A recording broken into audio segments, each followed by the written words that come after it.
Through the United Way, a large number of organizations are funded that provide community and social services to thousands of individuals across the Greater Toronto Area and beyond. The individuals assisted by the United Way agencies often include our neighbours, family members and friends. These agencies support members of low-income communities and those facing challenges of poverty, hunger and homelessness. And we know those who were already challenged have been pushed further into crisis due to the pandemic.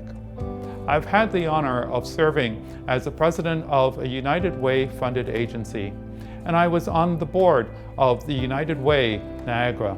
So I was proud to learn that members of the George Brown community support United Way Greater Toronto every year.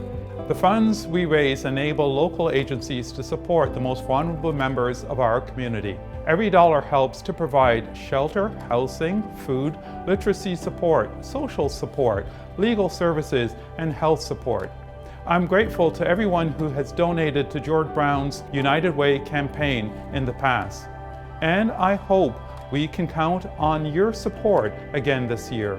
Together, our contributions can help ensure individuals and family needs are met, and no one is left behind in Canada's rebuilding and recovery. Your generosity creates possibilities and contributes to the betterment of communities, enhancing the quality of life in our outstanding city.